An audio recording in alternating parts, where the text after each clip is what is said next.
शांति। 24 नवंबर 2025। मीठे बच्चे, तुम्हारा यह टाइम बहुत बहुत वैल्यूबल है, इसीलिए इसे व्यर्थ मत गंवाओ। पात्र को देखकर ज्ञान दान करो। प्रश्न: गुणों की धारणा भी होती जाए और चलन भी सुधरती रहे, उसकी सहज विधि क्या है? उत्तर: जो बाबा ने समझाया है वह दूसरों को समझाओ। ज्ञान धन का दान करो तो गुणों की धारणा भी सहज होती जाएगी, चलन भी सुधरती रहेगी। जिनकी बुद्धि में यह नॉलेज नहीं रहती है, ज्ञान धन का दान नहीं करते, वह है मनहूस।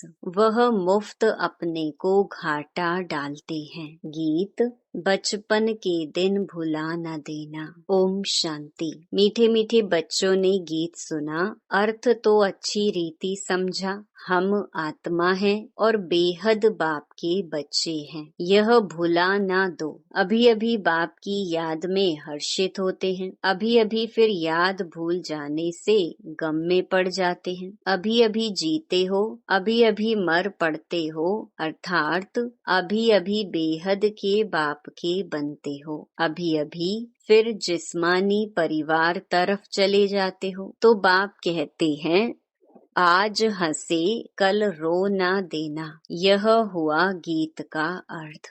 तुम बच्चे जानते हो, बहुत करके मनुष्य शांति के लिए ही धक्का खाते हैं, तीर्थ यात्रा पर जाते हैं। ऐसे नहीं कि धक्का खाने से कोई शांति मिलती है। यह एक ही संगम युग है जब बाप आकर समझाते हैं, पहले पहले तो अपने को पहचानो। आत्मा है ही शांत स्वरूप, रहने का स्थान भी शांति धाम है। यहाँ आती है तो कर्म जरूर करना पड़ता है। जब अपने शांति धाम में है तो शांत है। सतयुग में भी शांति रहती है, सुख भी है, शांति भी है। शांति धाम को सुख धाम नहीं कहेंगे। जहाँ सुख है उसे सुख धाम, जहाँ दुख है उसे दुख धाम कहेंगे। यह सब बातें तुम समझ रहे हो। यह सब समझाने के लिए कोई को सम्मुख ही समझाया जाता है। प्रदर्शनी में जब अंदर घुसते हैं तो पहले पहले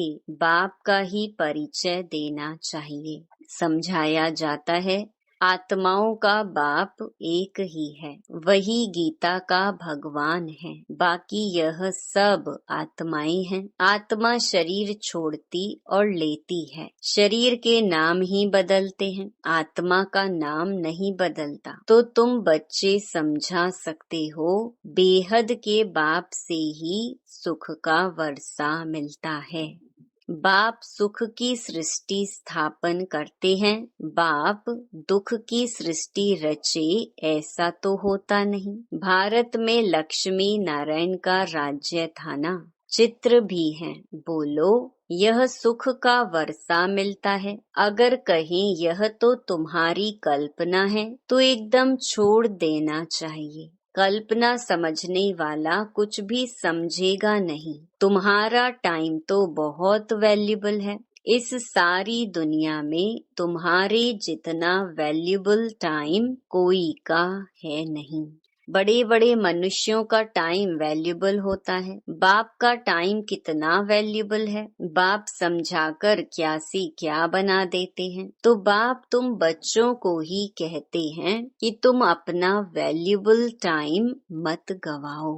नॉलेज पात्र को ही देनी है, पात्र को समझाना चाहिए। सब बच्चे तो समझ नहीं सकते, इतनी बुद्धि नहीं जो समझे। पहले पहले बाप का परिचय देना है। जब तक यह नहीं समझते कि हम आत्माओं का बाप शिव है तो आगे कुछ भी नहीं समझ सकेंगे। बहुत प्यार नम्रता से समझाकर रवाना कर देना चाहिए, क्योंकि आसुरी संप्रदाय झगड़ा करने में देरी नहीं करेंगे। गवर्नमेंट स्टूडेंट की कितनी महिमा करती है, उन्हों के लिए कितने प्रबंध रखती है। कॉलेज के स्टूडेंट ही पहले पहले पत्थर मारना शुरू करते हैं। जोश होता है ना, बूढ़े या माताएं तो पत्थर इतना जोर से लगा ना सके। अक्सर करके स्टूडेंट्स का ही शोर होता है, उन्हों को ही लड़ाई के लिए तैयार करते हैं। अब बाप आत्माओं को समझाते हैं, तुम उल्टे बन गए हो, अपने को आत्मा के बदले शरीर समझ लेते हो। अब बाप तुमको सीधा कर रहे हैं। कितना रात दिन का फर्क हो जाता है। सीधा होने से तुम विश्व के मालिक बन जाते हो। अभी तुम समझते हो हम आधा कल्प उल्टे थे। अब बाप आधा कल्प के लिए सुल्टा बनाते हैं। अल्लाह के बच्चे हो जाते तो विश्व की बादशाही का वर्षा मिलता है। रावण उल्टा कर देते हैं तो कला काया चट हो जाती, फिर गिरते ही रहते। राम राज्य और रावण राज्य को तुम बच्चे जानते हो। तुमको बाप की याद में रहना है। भल शरीर निर्वाह अर्थ कर्म भी करना है, फिर भी समय तो बहुत मिलता है। कोई जिज्ञासु आदि नहीं है, काम नहीं है तो बाप की याद में बैठ जाना चाहिए। वह तो है अल्प काल के लिए कमाई और तुम्हारी यह है सदा काल के लिए कमाई। इसमें अटेंशन जास्ती देना पड़ता है। माया घड़ी घड़ी और तरफ ख्यालात को ले जाती है। यह तो होगा ही, माया भुलाती रहेगी। इस पर एक नाटक भी दिखाते हैं। प्रभु ऐसे कहते, माया ऐसे कहती। बाप बच्चों को समझाते हैं, माँ में कम याद करो। इसमें ही विघ्न पड़ते हैं और कोई बात में इतने विघ्न नहीं पड़ते। पवित्रता पर कितनी मार खाते हैं। भागवत आदि में इस समय का ही गायन है। पूतनाएं सूपन खाएं भी हैं। यह सब इस समय की बातें हैं, जबकि बाप आकर पवित्र बनाते हैं। उत्सव आदि भी जो मनाते हैं, जो पास्ट हो गया है उनका फिर त्योहार मनाते आते, पास्ट की महिमा करते आते हैं। राम राज्य की महिमा गाते हैं क्योंकि पास्ट हो गया है। जैसे क्राइस्ट आदि आए, धर्म स्थापन करके गए, तिथि तारीख भी लिख देते हैं, फिर उनका बर्थडे मनाते आते हैं। भक्ति मार्ग में भी यह धंधा आधा कल्प चलता है। सतयुग में यह होता नहीं। यह दुनिया ही खत्म हो जानी है। यह बातें तुम्हारे में भी बहुत थोड़े हैं जो समझते हैं। बाप ने समझाया है, सब आत्माओं को अंत में वापस जाना है। सब आत्माएं शरीर छोड़ चली जाएंगी। तुम बच्चों की बुद्धि में हैं, बाकी थोड़े दिन हैं। अब फिर से यह सब विनाश हो जाना है। सतयुग में सिर्फ हम ही आएंगे, सभी आत्माएं तो नहीं आएंगी। जो कल्प पहले आए थे वही नंबर वार आएंगे। वही अच्छी रीति पढ़कर और पढ़ा भी रहे हैं। जो अच्छा पढ़ते हैं वही फिर नंबर वार ट्रांसफर होते हैं। तुम भी ट्रांसफर होते हो। तुम्हारी बुद्धि जानती है जो आत्माएं हैं सब नंबर वार वहाँ शांति धाम में जाकर बैठेंगी, फिर नंबर वार आती रहेंगी। बाप फिर भी कहते हैं, मूल बात है बाप का परिचय देना। बाप का नाम सदैव मुख में हो। आत्मा क्या है, परमात्मा क्या है, दुनिया में कोई भी नहीं जानते। भल गाते हैं, भ्रकुटी के बीच चमकता है अजब सितारा। बस जास्ती कुछ नहीं समझते। सो भी यह ज्ञान बहुत थोड़ों की बुद्धि में है। घड़ी घड़ी भूल जाते हैं। पहले पहले समझाना है, बाप ही पतित पावन है। वर्षा भी देते हैं, शहंशाह बनाते हैं। तुम्हारे पास गीत भी हैं। आखिर वह दिन आया आज, जिसका रास्ता भक्ति मार्ग में बहुत तकते थे। द्वापर से भक्ति शुरू होती है, फिर अंत में बाप आकर रास्ता बताते हैं। कयामत का समय भी इनको कहा जाता है। आसुरी बंधन का सब हिसाब किताब चुकतू कर फिर वापस चले जाते हैं। 84 जन्मों के पाठ को तुम जानते हो, यह पाठ बजता ही रहता है। शिव जयंती मनाते हैं तो जरूर शिव आया होगा, जरूर कुछ किया होगा, वही नई दुनिया बनाते हैं। यह लक्ष्मी नारायण मालिक थे, अब नहीं है। फिर बाप राजयोग सिखलाते हैं, यह राजयोग सिखाया था तुम्हारे सिवाय और कोई के मुख में आ नहीं सकेगा, तुम ही समझा सकते हो। शिव बाबा हमको राजयोग सिखला रहे हैं। शिवोहम का जो उच्चारण करते हैं वह भी रॉन्ग है। तुमको अब बाप ने समझाया है, तुम ही चक्कर लगाए ब्राह्मण कुल से देवता कुल में आते हो। सो हम सो का अर्थ भी तुम समझा सकते हो।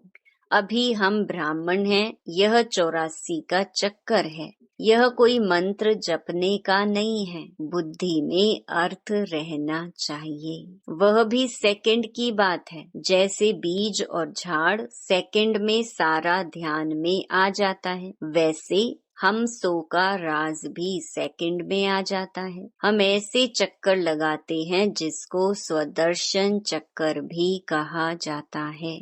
तुम किसको कहो हम स्वदर्शन चक्रधारी हैं तो कोई मानेंगे नहीं, कहेंगे यह तो सब अपने ऊपर टाइटल रखते हैं। फिर तुम समझाएंगे कि हम 84 जन्म कैसे लेते हैं। यह चक्कर फिरता है। आत्मा को अपने 84 जन्मों का दर्शन होता है, इसको ही स्वदर्शन चक्रधारी कहा जाता है।